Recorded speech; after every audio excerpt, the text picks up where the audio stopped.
Good evening, everyone. It is 6:01 p.m. and I do call this meeting to order. First item on the agenda is to make sure that if those board members that are here, that they go ahead and state that, starting from my right. If you're here, go ahead and let me know. Good evening, Carlos Margo, present. Anita Chavez, present. Alisa Peña, present. Rosalba Hernandez, present. Celso Gomez Jr. present. Great, we do have quorum. We are missing Miss Jessica Ochoa, and if she comes in, we'll go ahead and let everyone know. Next item on the agenda is the Pledge of Allegiance. If you're able to do so, I ask that you stand and face the flag. I pledge allegiance to the flag of the United States of America and to the republic for which it stands, one nation, under God, indivisible, with liberty and justice for all. Thank you. You may be seated. Ladies and gentlemen, next item on the agenda is our public comment portion of the meeting. Have we had anyone that signed up for public comment tonight, Ms. Peña? We do not have anybody signed up for public comments. Okay, great. Seeing that we have no one that has signed up for public comments, we'll go ahead and get to agenda item number 5, Lone Star Governance. Item 5.1, GPM 2.1 through 2.3, Kindergarten Readiness Math, TXKEA, Boy Map Growth Map, BOY, grade 6 through 8 Math Map, and High School Algebra 1, presented by Dr. Little. Dr. Little? Was that enough tongue twisters for you? Oh my God, why couldn't you just say, talk about math, you know? Exactly, it's all about math. Especially when I need to wear my glasses. Oh my. So sorry for that. We are talking about our beginning of year math results tonight. A lot of what you hear in terms of our overall analysis and what we're doing in response is going to be very similar to what we shared in the last board meeting, because this is still beginning of year data and we're seeing similar needs in many ways across our contents and grade levels. But we did want to show where we are specifically in math. As always, working towards this vision and mission in what we're doing academically and instructionally in our classrooms. Tonight, we're really looking at goal 2 in particular. That's the official goal that we are reporting out on. As always, we have some other data sprinkled in there that's really important to give us a sense more holistically of where we are as a district. So we are looking at goal 2, third grade math. We are looking at kindergarten, first and second grade as well. And as I just mentioned, we had a slide that looked almost identical to this in our update a couple of weeks ago. And the almost is really about the direction of that red arrow in the top left. When we shared with you our beginning of year reading data, we indicated that we were starting at a lower point generally across the board than we were last year. And we explained some of that in the context of some of the changes in how the assessment was normed and other factors. And I'll remind you of that in just a bit. As we look at math, specifically related to goal 2 and the GPMs, our starting point is consistently higher. However, we have some middle school data in the appendix that shows a different story. So holistically, this is mixed, but specifically for the goal and the GPM, we do see us coming in this school year at a higher level than last year. The other 3 pieces on this slide are really the same story, and this is the work that we continue to do day in and day out in the district. And that's working to aggressively and quickly improve the quality of instruction in our classrooms. That's obviously providing direct support to teachers. We're very grateful that you approved all of the extra support requests at the last meeting. Those will start rolling into classrooms this month, so people will feel that additional support in the classroom. And really working more with our campus leaders as well. And that's really a huge focus of what the superintendent and I are doing in particular, and what many of our team is doing is with principals and APs, who in turn are responsible for really doing that with their teachers in the campus. So again, not a lot of difference here in overall perspective because it really matches whether we're talking about math or literacy or science or social studies for that matter. Here, just like last time, we're starting to include this. Again, some of the columns to the far right, particularly improvement and declining in number of campuses, will start to mean more to us as we move throughout the school year. But right now, this is a comparison to last year's results. So we're looking at where we came in at the beginning of the year this year, how we compare to last year. And you see in that third column, the all-student delta, All of these are more positive. So to the starting point higher piece, this is where it's showing up specifically related to these GPMs, whether we're looking at kinder first or second grade. The other thing I'll call out, and we'll see this in the data, just remember at kindergarten, our GPM here is not actually from the MAP assessment, it's from the Texas Kindergarten Entry Assessment, which is a specific Texas created assessment that districts across the state use for kindergarten readiness purposes. And then our statuses, we have some green again, just like last time. We're seeing areas where we are showing progress and are actually on or above where we need to be for the end of year target. The exception here is in those kindergarten areas. We certainly have more growth that we have to gain over the course of the year to get that on track. And we'll talk about that a bit more. But before we do this, we actually want to go back to pre-K to really set up the continuum of this progress and see where we are at the pre-K standpoint. Here, we're looking at all areas that we assess in pre-K. So that's rapid letter naming and vocabulary. Those are literacy measures. You can see those actually are starting at a better place than they were last year. But math, tonight's focus is actually that -7, where we're coming in lower at the pre-K space. Other reminder here is these are not the same children. This is this year's pre-K class compared to last year's pre-K class. So it's not a cohort comparison. It is a grade level comparison. So here's what it looks like as we break down the math results in pre-K. Again, starting the year at 58% for all students, and then we show special education students and emergent bilingual students. This is one of the rare points in our data right now where emergent bilingual students are at or above where the whole district is. We're consistently seeing a lag in that data. That's a big focus for us and improvement, but this is one of the bright spots where our emergent bilingual students at pre-K are meeting that overall standard. You see special education, though, is 20 points below, and that's a continued focus for us as we move through the audit recommendations, as well as working to improve instructional quality in those classrooms. There are no campuses yet at the overall target for this year, but you see the distribution. Again, we're calling out our ACE and superintendent constraint schools, Pena and Garza here on the correct side of this towards the left, Seguin more to the right. And again, this is beginning of year data, so we got to see that consistently move as we shared last time. Now, going to GPM 2.1 to kindergarten, we're going to walk through the grades and progression here. We are, again, coming in higher than we did last year. So we're at 40% right now. That compares to being in the teens at the start of last school year. You see that we are lower than where we ended last school year and certainly lower than our target. And that's why this shows us off track, because that's a comparison to where we need to be at the end of the year, not how we compare to last year. So we've got some gap to close here for sure to reach that 84 target for the end of the year. Campus distributions are here. Again, what's super stark and telling, and again, this is the reason why they are A schools and that they are a superintendent constraint schools, because it's really an indicator of where students are coming in to start the year. You see all three of those schools at the far right here, the lowest levels of achievement in the whole district. And then as we move to MAP, I'm going to get caught in the tongue twister now. So we're first and second grade. Just a quick reminder to what we shared last time, because this impacts math as well. It impacts the entire assessment suite, not just literacy. But the organization NWEA did go through that norming change to really reflect where the country is so that we're getting an accurate representation of where students actually are in their learning journey and therefore how we compare to other students across the country. So those norms did shift to the left. The superintendent shared last time that that's really a reflection of how the whole country is unfortunately at a worse place academically. We see that here. We see that in the national assessment as well. And so that's now reflected in these norms. So first grade, a pretty stable line chart here overall. Last year, we were flat from beginning to end of year. We actually didn't see growth over time.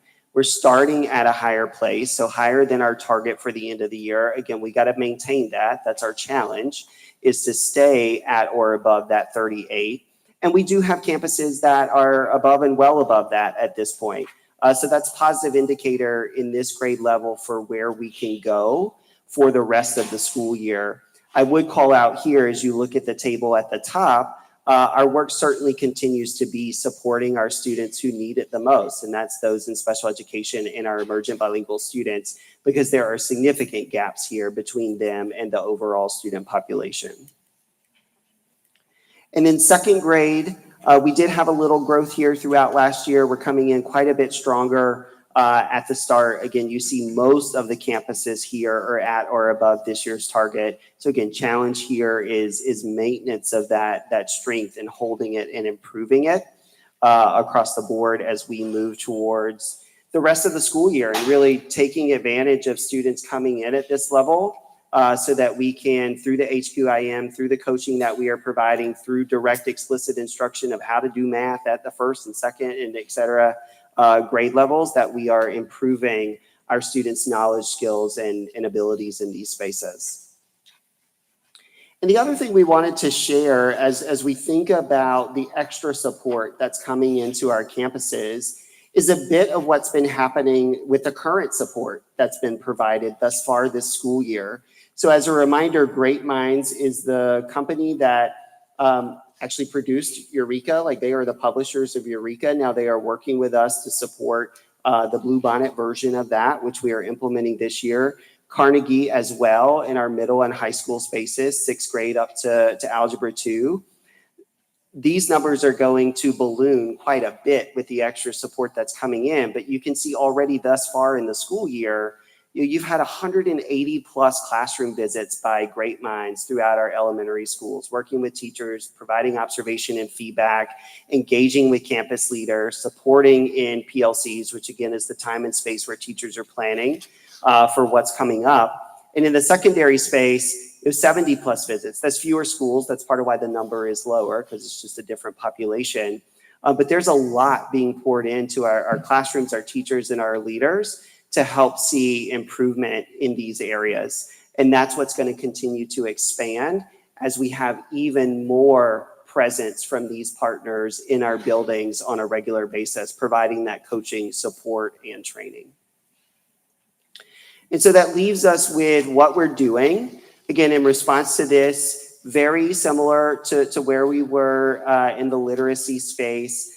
We talked to you last time about these instructional planning calendars and what they were, and how that's really us providing teachers even more scaffolds and supports on the front end, so they know exactly what parts of the lesson to focus on, how they should be delivering that instruction, which strategies they should be using.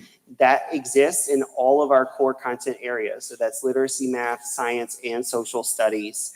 And so that's a big focus of what we're going to continue to provide to our educators throughout the school year. The other thing I would say, as we think about the expanded support with our partners, we are intentionally making sure that they are aware of these IPCs and what we're focused on. And again, anchoring in our lesson structure, so that when a partner coach is on a campus, that they're reinforcing the same things that we're discussing and reinforcing when we're working directly with them. So we have more synergy in both our language and our focus. The spot checks are actually underway. We might all be dragging a little bit because we've been spending a lot of time walking buildings over the last week, but we have finished spot check cycle 1. So quick reminder, this is where every school gets a visit 5 times a year. We go to 6 classrooms during that cycle. So over the course of the school year, every campus would have roughly 30 classrooms visited. Obviously, small schools mean we may go to the same classroom again. Bigger schools, that's generally going to be 30 different classrooms. So we've done the full cycle 1. We're going to be talking with our principals about that more tomorrow. And today started cycle 2. Those first 2 cycles intentionally were a bit back to back to give more data and awareness for us in the campuses on where they are. But these will continue throughout the spring. And they're really helping to elevate the trends that we're seeing in instruction and in leadership across the district, so that we can really laser focus our support and accountability to where people need to be to show rapid improvement, really between now and Thanksgiving break, and certainly now and winter break, because when we do spot check cycle 3 in January, we've got to see market improvement across the board, especially with all of the supports that are coming in to our classrooms and to our campuses. And so the last three we talked again about last time. So we are providing more coaching, more training, more observation and feedback to teachers. We are this month getting more clear with our teachers and our leaders on how to understand day-to-day, lesson by lesson, whether students are mastering that content. So it's not just waiting for the 3 or 4 week unit assessment. I know today whether they got what I needed them to learn and therefore make that adjustment certainly by tomorrow. And as we've said, we're continuing to monitor our unit assessment data. We'll actually be sharing an update on that data with you in a December update. So you get a sense of throughout the fall semester, here's where we were with those local unit assessments. And most of those are moving in the right direction, but we'll share that data with you in a few weeks. Again, just to mention, so you know it's there and the public knows it's there, we do have middle school slides in the appendix if people want to see where 6th, 7th, 8th grade are on the map data. That's not officially part of our presentation, but we promise to continue to be transparent with this, and so we're going to continue to include it. And so with that, happy to take questions, Mr. President. Members of the board, do we have any questions for Dr. Little? Yes, Ms. Ochoa? Dr. Little, on page, I think it's 19, regarding the MAP scores, I know this is for the state, but what about for the region? What slide number did you say? Yes, the one that's being presented, 19. Okay. So this reflects the entire country. So this is roughly 20 million student data points that go into this norming process, because when we get our results, and like when you get it as a family and you see, okay, my child's at the 52nd percentile, that's actually a comparison to where your student is for all other students in that grade level in the nation. So these norms are a national norm, not just a Texas specific norm. But we don't have a regional just for like South Texas. We don't get access, no district does, but we also don't get access to like peer districts or regional districts. There are sometimes we like pick up the phone and call people and say, how are you doing? But there's no place we can go see that publicly. And not all districts in our region are actually Doing it, that's right. Alrighty, appreciate it, thank you. Great question. Any other questions for Dr. Little? Dr. Little, I have a question. And so can you remind me again when Great Minds and we started partnering with them? How long ago was that? Last school year, when we implemented new high quality instructional materials in math last school year, we started working with them and with Carnegie. And we're continuing to do that work together this year. Okay. And I got one more question. Are we focusing K through 5? Is that what our focus is here? This goal is specifically 3rd grade and under. Okay. We are focusing in the work pre-K-12, and our partners are really focused kinder through what ends up being roughly 11th grade in math. Okay, thank you. Ms. Chavez, you have a question? Go ahead. Dr. Little, you were mentioning that, so we've had the HQIM for 2 years already, and that the 1st and 2nd grade beginning of your data is coming in high. Are you potentially attributing that to their exposure to the HQIM in the year before?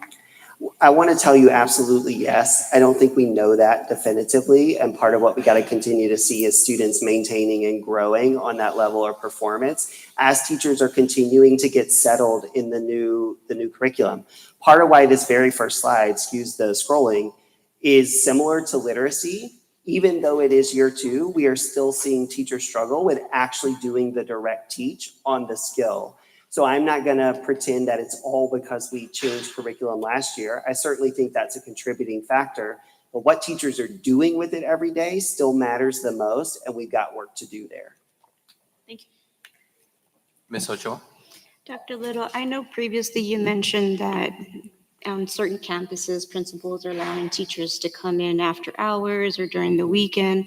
How many teachers have actually participated in that?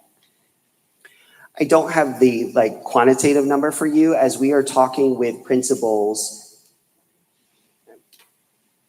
I'm thinking through these conversations. Nearly every school has had either after school or Saturday planning sessions in multiple content. So it's not just math, but they'll have their literacy team staying on a Wednesday, math team staying on a Thursday. We have pushed for that much more aggressively in the middle school space, again, because last year our data showed that our middle schools needed a ton of attention and support. But that's one of the things as you think back to the tiering of campuses, like we got quartile 1 to quartile 4. Our executive directors of school leadership have been following up with quartile 3 and quartile 4 schools to make sure that they are doing it. Like at a minimum, they're required to do it every 6 weeks for teachers. So are we identifying teachers that perhaps, are we encouraging them to participate in extra coaching? We are encouraging, we are requiring it, and there is accountability conversations with principals if there are consistent trends that we're seeing where instruction is just not improving in the classroom and a teacher is not taking advantage of those opportunities. That changes the dialogue with that teacher. Thank you. Dr. Sorensen? Thank you. And so just piggybacking on an example of that is, so I will actually want to congratulate a school that we visited a campus, and I'll name it. We visited Clinton Elementary. And the visit didn't demonstrate implementation of the instructional framework, the lesson structure, or high quality instructional materials in the way that we had expected. And so we had a very direct conversation with the principal, gave feedback, and that feedback comes with support, right? It's never just like, do this, do this, do this. It's, here are the things that we need you to do. Here are the trends and patterns that we saw across the campus. Here are some next steps. What help do you need from us? How do we support? And so I'll point out that that's Miss Adair's campus. She's the executive director of school leadership for that particular campus, as well as members of Brenda Garcia's team from math. Actually spent quite a bit of time, a couple of days after school with principal, with teachers per grade level, really digging into what quality planning looks like in order to impact quality instruction. Because you can be a great planner, but if it doesn't show up in instructional delivery, right? So, but that is a campus that actually on my spot checks, it's in my rounds. I was very excited to see, and so I want to give them a shout out, that there was significant improvement in just 2 weeks. That's great. And so when we hear the feedback, take the feedback, and do something about it from a leadership perspective. That's why, again, strategic priority number 1 is excellence in leadership. Because when that principal makes a decision that they are going to support their teachers with professional learning, require that they come, support them with our wraparound services, but have an expectation that what we're asking teachers to do is actually good for kids. And so it's not an option. We see the growth. And so I have 2 people here that are on my walkthrough team, Ms. Garcia and Ms. Ortiz, and we saw significant progress in instructional delivery in just 2 weeks with that level of intervention and that level of support. And so when our leaders make a decision to lead with conviction and couple that with our support, we see an impact. And so congratulations, Clinton leadership and Clinton teachers for taking all of the feedback and actually owning the feedback and really seeking to get better at their practice together as a campus. It was very obvious to us when we walked through that there had been work done in just 2 weeks' time. Thank you, Dr. Sorensen. I appreciate the fact that there's the reinforcement attached to the constructive, conversations you're having with those individuals. Dr. Little, so when we make those classroom visits, obviously this data is in front of you. So do we focus more on those that are having the struggles, or are they evenly visited, or are we spending more time on those campuses that we're seeing some declines? Yeah, that is a multi-layered sort of process. So as we're doing these campus visits, that's then directing like the planning that I do with the executive directors of school leadership to say, okay, we've got to increase frequency and presence at these campuses. We can pull back a little. And when I say pull back a little, that's like from going, once a week to once every other week. It's not like we're not there at all. And so that's an iterative process based on the data. More importantly than that is what happens within the campus. So as principals are getting this feedback from us, and as they're doing their own classroom observations, that's creating a tiered list for them to say, okay, these 5 teachers really need significant attention and support. They work with their ED of school leadership to sort of plan that structure and flow to say, here's how many times we're going to plan with the teacher, observe the teacher, provide feedback, and go through that overall support cycle. So it happens at the campus and leader level, and it happens at the classroom level. And to add to that, if you'll permit me, Board Please. President, I also really want to acknowledge that the executive directors of school leadership then work hand in hand, side by side with the executive directors of instruction. Because sitting on to my left are a lot of the executive directors of instruction who have coordinators, who have support teams that then provide that direct support to the campus to work with teachers in their PLCs or in classrooms, and or actually writing a lot of the IPCs. And so, you know, while the executive director of school leadership kind of directs the leader and gives feedback to the leader, the executive directors of instruction, as well as their teams, then provide that direct campus support, especially in spaces and places where there's more support needed. Yeah, and that really is pre-K to 12. So our early learning team is out there grinding it out in pre-K classrooms. To your point, like that's tiered. We know these teachers across the district need more support to us, so we have a heavier presence there. It also connects back to our partners, though. That's part of the feedback loop we have with them so that they know where to spend more of their time and energy where it's needed most. But that truly is the whole gamut of the district. Good. This is good discussion. So I'm just I've never been to one of these visits with a classroom. So at a very high level, Dr. Little, explain to me, is there a warning? Are they informed that you're going to be visiting the class the day before, a week before? Or is there a schedule? And then following your visit, let's say it's a 40-minute visit or 30-minute visit, is that when you and your team go in there and discuss, you know, some things that you witnessed? Or explain to me real quick at a high level. Yes, so spot checks, for example, those are the most official formalized process that we have in place. That's what we're doing right now. They know the window of time we will be there. So it's a 3-day window. They don't know exactly what day and they don't know what time slot. That's by design because we want to get a real authentic gauge of what's happening in the campus. We have a process where we go through 6 classrooms. So we're spending 10 to 15 minutes in every classroom. That observation team is debriefing after each one to align on here's how we're rating what we saw in that lesson. At the end of those 6 classrooms, we align on what themes and trends we saw at the campus. And then we sit down with the principal and or the AP. Sometimes the whole team is in there. Sometimes it's just the campus leader and share. Here are the trends we saw across these 6 classrooms. Here's what's working really well. Here's the areas of focus that you've got to work on urgently. And to the superintendent's other point, like, how do you need help in really making progress in these areas? And so they get a summary of that as well. And that sort of closes out that cycle of spot checks. More informally, with the work that our partners do, they always know when they're showing up. They're scheduling those dates and times in classrooms. And so teachers, in many ways, look forward to the folks coming in because they're ready and eager to receive that support. So we have a range based on the purpose of what it is. Great. I have a question, Dr. Little. Go ahead, Dr. Hernandez. So you mentioned spot checks, they last about 10 to 15 minutes. Then you talk to the principals.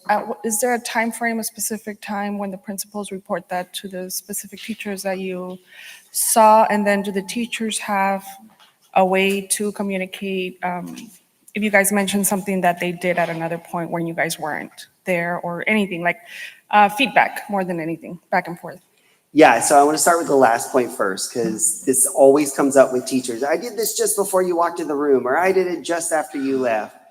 Okay, here's what we saw in the time we were in the classroom. And like, that's what we're providing feedback and coaching support around. And the way that we've structured our instructional expectations and our lesson structure is it should still be clear what's happening in the classroom, even in the moments we're not there, because we can get a sense of what just happened before. Like, you can't really fake that. And where you're going the moment we leave, because we can see directionally what that instruction looks like. They don't love that answer, but that is the answer. And that is also how it works formally with T-test observations, like the Texas evaluation system as well. Now, to the first part of your question. We are not sharing teacher level data through the spot checks. So we're looking again at trends across the campus, and we're talking through that with the principal. So it's not like the teacher's going to get their specific score sheet after the spot check. That's not the purpose. It's overall campus growth and improvement. When a principal or AP or partner goes into that classroom, they get that very specific feedback because that's more coaching and growth. And certainly on the evaluation side, they get that feedback as well. What we're asking principals to do when we give them this overall feedback in our debrief is to make sure that is shared with the campus. Because again, 6 classrooms may not sound like a lot, but it gives you a really good sense of where the whole campus is. Because we're seeing multiple grade levels, we're seeing multiple content areas. Like it is a good true spot check. That's why we call it that actually, of where things are. And so the principal needs to turn that around to their instructional leadership team and to their teachers. And that guides to the SOUPS example at Clinton. Here's what we're working on in the next week. Because these are not, here's what we're going to do over the next 6 weeks to get better. No, here's what we're going to do starting tomorrow and over the next week where we got to see progress and where I have to focus my energy as the campus leader in which classrooms I am following up with. Thank you. Yes, Ms. Ochoa. Dr. Little, when we're doing our spot checks, are we focusing on tier 1 time or are we also scheduling during tier 2? It can be both. We've actually seen some great things happening in tier 2 time. I saw an example today that I was like, that is exactly what we want to see happening, which we normally aren't, to be honest with you. Tier 2 has been pretty weak thus far this school year. So we are going into whatever the student is experiencing during that time. And again, our lesson structure still works in those spaces. So we can know if the teacher's doing the small group work in the way that he or she needs to or not. And Board Member Ochoa, I would say that for each of the tier 2 times, whether that is in elementary or middle school, we also have protocols in place. So what does it look like when you're in a math classroom and you're using Zern and you have a small group on Zern, you have a small group doing, small group with the teacher, and then you have some kids just catching up, right, on their work from the day. And so there are protocols that we have shared with principals and with teachers as to what the expectation of what that room should look like, what should be happening in that room, how long students should be doing each particular component, so that they're getting what they need in that tier 2 time. And again, I'll add, I saw one yesterday that we were like, yes, this is exactly what we need to see in an elementary school in terms of a math classroom doing tier 2 time. Great. Any other questions? I do appreciate the fact that you are having those conversations with the leadership of the campuses. And I'm just going to ask, this will be the last question. When you have feedback from the instructors, the teachers who said, hey, I did that before, have there ever been moments when you have received some responses back saying, well, I didn't think of that, or man, I learned something from today's visit, Yeah, I think we're trying to stay in close dialogue with our teachers and our leaders all the time. Again, and the spot checks specifically aren't a dialogue directly with the teacher. That is with the principal, and that's the purpose and design of that. But that gives us space really within a campus. Again, today we were at a visit and like, you got an example right down the hall that you can take your other teachers to go observe and learn. So trying to create those learning spaces within the building on where there are good practices to see. And so that builds more of the learning community at the teacher level, even within that building. At the same time, we're also saying, hey, we were yesterday at this other campus and they did this thing really great. Like you as principals need to talk about how that's happening and what we can do to help you bring that into your space as well. Thank you. Dr. Sorensen? And I would add is that, and I always have an and it is causing some discomfort. Yeah. And we want to acknowledge that because there has not been this level of focus on instruction and instructional improvement and support. I always talk about the balance between support and accountability, and like what is the right pressure point. And so we have to make sure that student learning comes first. And that means that we have to support our adults to get there. And we also have to expect our adults to get there. And so it is a constant kind of temperature taking of like how much pressure versus how much support, and sometimes it ebbs and flows, and it sometimes varies per campus, per leader, because we know that our students are only in first grade one time. And so we've got to make sure that they come out of first grade knowing all that they need to know coming out of first grade. And so I'm as the superintendent, I am always pressure testing where we are in terms of culture, right? Because we know that culture eats strategy for breakfast. And so you've got to have that right balance. And we've also got to be really clear that instructional improvement needs to happen for kids. And so there is a level of discomfort that some members of our teaching, path are struggling with. And then to your point, Board President, there are also teachers across the district who are, and I have, 3 examples, one from Pena, one from Mendiola, one from Signs, who all made incredible growth in visits that I made to their campus, and we're doing great jobs. And so I have a tendency to just write them an email and thank them. And so those little nuggets of encouragement actually help. We call them our gems, right? Today, this was your gem. And they want the feedback. There is a huge percentage of our teachers that legitimately want the feedback, want to get better, want to do what's asked of them, want to grow, and want to make sure that they're pouring everything in to their children. And there's discomfort. Thank you, Dr. Sorensen. Well said. Any other questions for Dr. Little? No. All right, seeing that we have none. Thank you, Dr. Little, again, very informative like always. Thank you. Next agenda item is agenda item 5.2, Lone Star Governance Time Use Tracker Report by Joseph Angela. Joseph? Thank you, Mr. Board President, members of the board, Dr. Sorensen. I'm happy to bring you our Lone Star Governance Use Tracker Report for our October 22nd meeting. Of course, this stems from our work with Lone Star Governance, where we work in a continuous improvement model together with the board, focused unapologetically on one objective, and that is improving student outcomes. So for our October 22nd meeting, we had a highly efficient meeting coming in under 2 hours in total length. And if you follow on the blue column, that is our student outcome minutes, where we reported 47 student outcome minutes. And of course, those came from our goal progress measure presentation that Dr. Little facilitated. And then in the green column, in the green column, you can see that we tallied 45 minutes toward adult behavior minutes. And that came from this report. Dr. Barrera had a report, led you all in a board constraint evaluation. And we had Chief Pearson's presentation around the transportation audit. So that's where those minutes come from. So of the 115 minutes, 80% were spent on both either student outcomes or adult behaviors, and 40.87% of the minutes towards student outcome minutes. And with that, I'm happy to take any questions. Members of the board, do you have any questions for Joseph? None?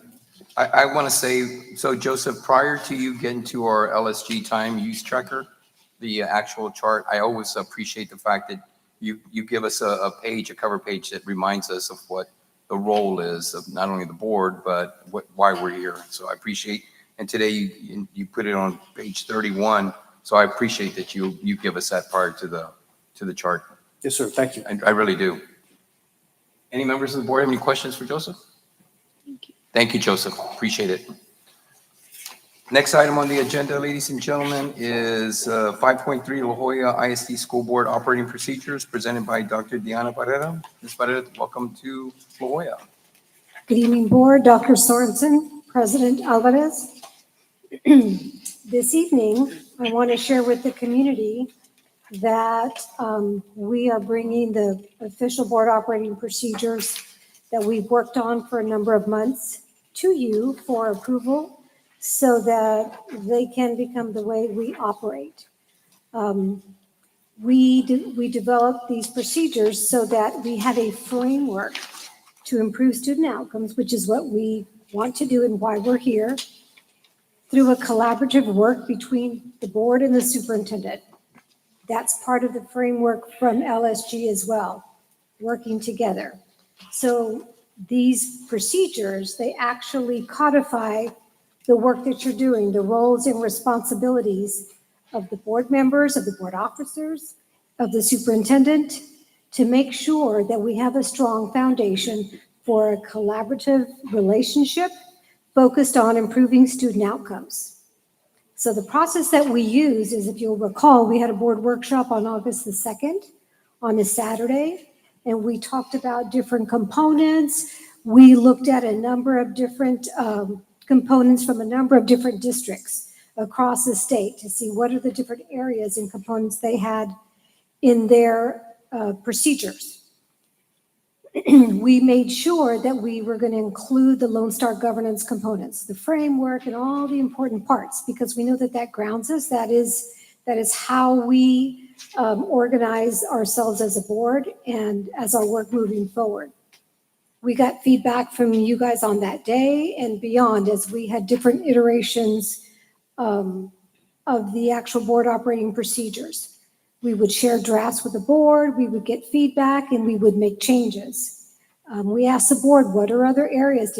Are we missing something? Is there something that you wanted to be reflected that is not reflected? So we took all of that feedback into consideration and came up with a document that we're presenting tonight for approval. We had a meeting with the board officers to finalize the actual document to say, is this everything? Does this look good? Is this what we were talking about? Then again, we sent that, once they said yes, we sent it out yet again to make sure that we had feedback. And we're asking for your approval this evening for our board operating procedures. And once that is done and we have it in its final format, professionally done, then we will post it to the website so anybody can look and see how we govern ourselves. And this will move forward and live on once each of you are replaced with elected board members. The expectation from the agency is that these procedures continue to be the framework that the board and the superintendent will use to work collaboratively to improve student outcomes for the district. We organize this board operating procedures in 4 different sections: foundational beliefs, systems of governance and accountability, engagement, advocacy, and unity, and the appendix. The longest one, the one that has the most content in it, is the systems of governance and accountability. This is how you all decided that you wanted to govern yourselves. All the things like, what do we do when we have a complaint? How do we handle grievances? What do we do when we're going on to a campus? All of these things, because there's different interpretations of it. And if people would, I'm sure people are going to look at it and say, this is quite different than the previous board operated. And that's by design. So we want to make sure we are being governed by the Lone Star governance framework and how effective boards operate.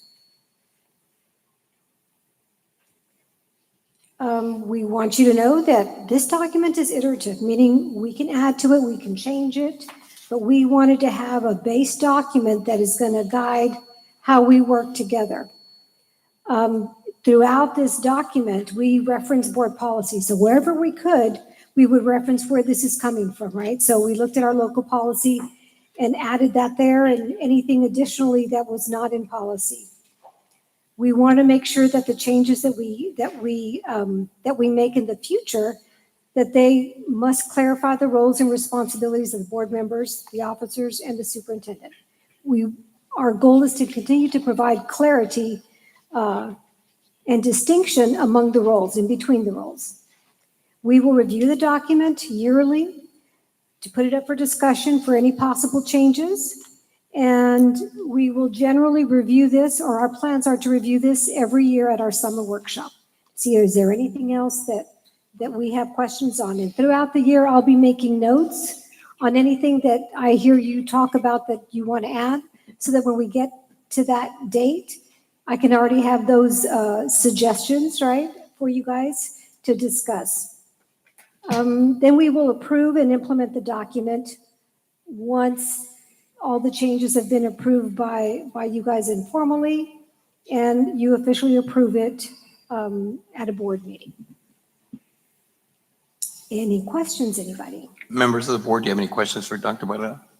No, but I do want to make a comment. Dr. Barrera, thank you so much for working alongside with us. I think there was a lot of times when we leaned on you to help us research, right? Like what are best practices for Sure. board policies and how can we be doing things better and what is going to allow us to kind of continue doing the work and allowing Dr. Sorensen to kind of do all the good work. So thank you for being a good partner and a good support system. I know, we're talking about support systems here, and I've seen how valuable us being able to lean on you has been. So I just appreciate all the time. So You're thank you. quite welcome. I'm all in terms of creating a system of effective governance with the board and the superintendent.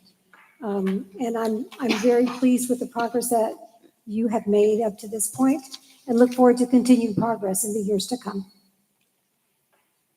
Any other members have it? Dr. I had Margot? a question. I think I remember it.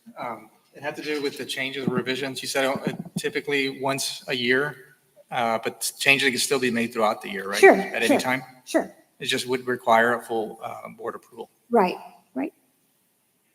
Good question. So If I it's think, something minor, we'll hold off. We'll make a note of it and hold off. But if it's something that's real important that it's going to impact the work that you guys do that next week or month, then we can bring it to the board for approval. Thank you. yeah, certainly this training has been very helpful, not only for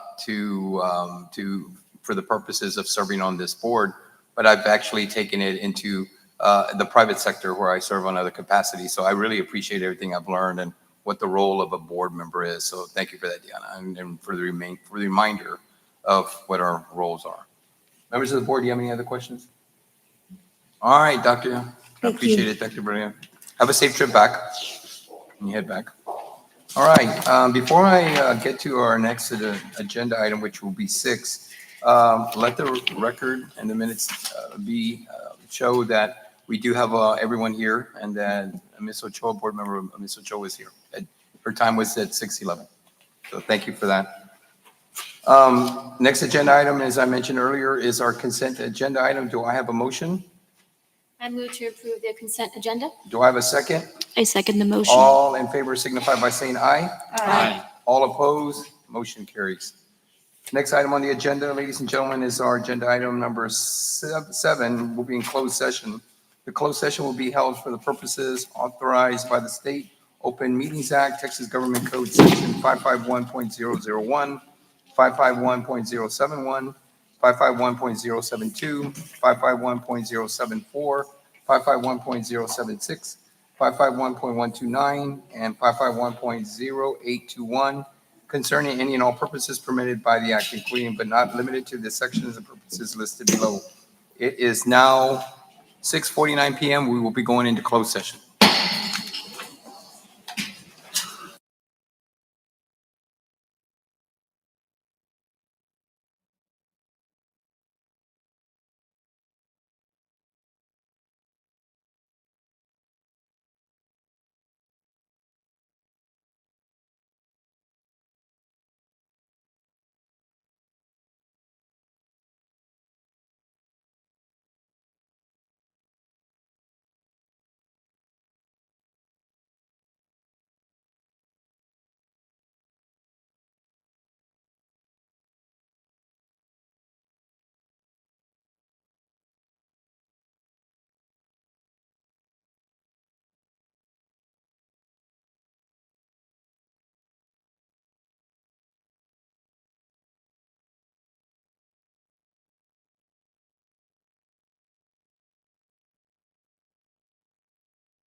Now back from closed session, and it is 8:24 PM.